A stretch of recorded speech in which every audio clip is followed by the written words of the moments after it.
इंसान अकेला जीव है पृथ्वी में जो बहुत तड़पता है। इंसान से ज्यादा आत्महत्या कोई नहीं करता, इंसान से ज्यादा डिप्रेशन में कोई नहीं जाता, और इंसान से ज्यादा अपराध कोई नहीं करता, इंसान से ज्यादा आंसू कोई नहीं बहाता। आप दुनिया में किसी भी जीव को, प्रजाति को उतना दुखी नहीं पाओगे जितना इंसान है। वजह क्या है? इंसान अकेला है जिसे स्वयं को समझना पड़ेगा, नहीं तो बहुत दुख झेलेगा। घोड़े के ऊपर ऐसी कोई बंदिश नहीं है। घोड़ा खुद को समझे चाहे ना समझे, वो घोड़ा बना रहकर अपनी जिंदगी गुजार सकता है। यही बात कौवे और कुत्ते पर लागू होती है। उन्हें खुद को समझने जैसी कोई बाध्यता, कोई ऑब्लिगेशन नहीं है।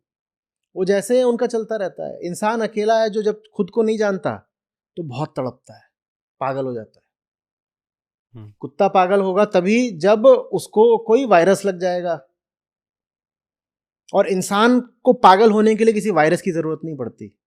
इंसान को पागल होने के लिए सिर्फ सेल्फ इग्नोरेंस की जरूरत पड़ती है, आत्मज्ञान का अभाव। मैं खुद को जानता नहीं, मैं पागल हो गया। और इंसान जितना पागल होता है उतना और कोई प्रजाति पागल नहीं होती। इंसान जितना एंटी डिप्रेसेंट्स पर जीता है उतना कोई प्रजाति नहीं जीती। वजह समझिए ना, इंसान अकेला है जिसे खुद को जानना पड़ेगा अगर उसको तड़प से बचना है तो। और जब आप खुद को जानते हो तो आपको पता चलता है कि आप में एक ख्वाहिश है इंटरनल फुलफिलमेंट की। वो ख्वाहिश और किसी भी स्पीशीज में नहीं होती है। अगर आप नहीं समझते अपनी उस ख्वाहिश को तो आप वही फुलफिलमेंट पाना चाहते हो दुनिया का एक्सप्लॉइटेशन करके, जो कि हर आदमी कर रहा है। हम सब भीतर से एम्प्टी, इनकम्प्लीट, अपूर्ण अनुभव करते हैं ना। हर किसी को ये लगता है ना, कमी है, कमी है, जिंदगी में कमी है, ये मिल जाए वो मिल जाए। और वो कमी आप कैसे पूरा करना चाहते हो? कुछ ला करके सामान घर में रख लें, कुछ खाने को मिल जाए जी, है ना, कोई पदवी मिल जाए, पैसा मिल जाए, यही सब तो आप चाहते हो। आप हर वो चीज अपने आप को देना चाहते हो जिससे आपको सुख मिलेगा। इसी प्रक्रिया में आप जानवर के ऊपर जुल्म करते हो। आप कहते हो इसके मांस से सुख मिलेगा, इसके फर से सुख मिलेगा, इसका इस्तेमाल कर लूं, इसके ऊपर चढ़ बैठूं, उसमें सुख मिलेगा। ये जो आप उस जानवर के साथ करते हो, ये आप दूसरे इंसानों के साथ भी करते हो। बस जानवर बेचारा मजबूर है तो आपका विरोध नहीं कर पाता। दूसरे इंसानों के साथ करोगे ज्यादा तो आपका विरोध करेंगे, आपको मार भी सकते हैं, आपको जेल में डलवा सकते हैं। जानवर ये सब कर नहीं पाता, वो मजबूर है, तो उसके ऊपर आप ज्यादा जुल्म कर ले जाते हो। ये बस यही बात है। ये जो आप जानवर काट रहे हो ना, वो बस यही बात है कि मैं ताकतवर हूं तो मैं तुझे काट दूंगा जी। इसके अलावा आपके पास जानवर को सताने का कोई तर्क नहीं है। बस यही है, मैं मजबूत हूं, मैं तुझे काट दूंगा। लेकिन इस तर्क से आपको भी कुछ नहीं मिल रहा है। आपकी बस हैवानियत बढ़ रही है, और साथ साथ भीतर ही भीतर आपका पागलपन बढ़ रहा है। आपका अपना दुख भी तो बढ़ता जा रहा है। तो इंसान का जानवरों से स्वस्थ रिश्ता तभी होगा जब इंसान का अपने पूरे एनवायरनमेंट से, अपने पूरे इकोसिस्टम से, अपने सारे संबंधों में कुछ स्वास्थ्य होगा। जो इंसान सही है वो अपने सब रिश्तों में सही होगा, वो जानवरों का भी एक्सप्लॉइटेशन नहीं करेगा। जो इंसान गलत है वो अपने सब रिश्तों में गलत होगा, और वो चिकन भी रोज चबाएगा।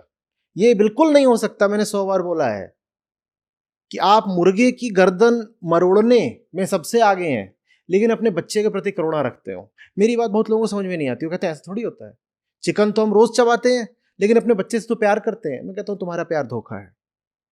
तुम प्यार अभी जानते ही नहीं। अगर तुम प्यार जानते होते तो तुम सेलेक्टिव प्यार नहीं कर पाते, तुम कंडीशनल प्यार नहीं कर पाते। तुम ये नहीं कह पाते कि मैं अपने बच्चे से तो प्यार करता हूं और चिकन के बच्चे की गर्दन चबाता हूं। ये तुम नहीं कर पाते।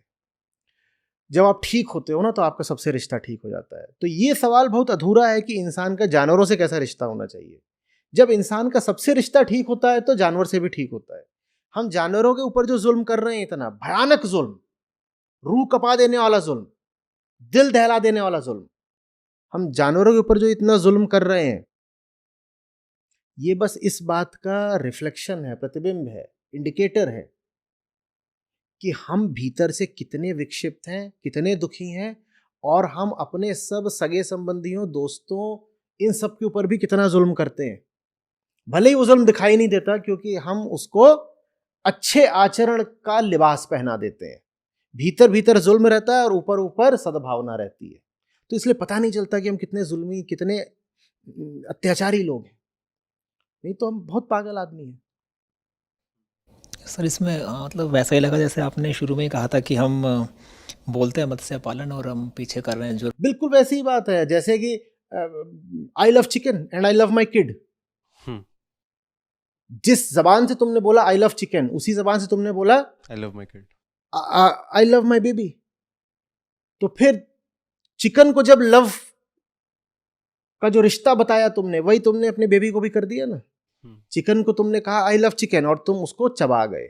अपने बेबी को भी बोलोगे आई लव बेबी और बेबी को भी चबाओगे ही चबाओगे। बस ये हो सकता है कि चिकन को दांतों से चबाओ और बेबी को दिमाग से चबा लो, ये हो सकता है। मत्स्य पालन, हम बहुत बहुत क्रूर लोग हैं, हम विक्षिप्त लोग हैं और हम इसीलिए आज विलुप्ति की कगार पर आ गए हैं।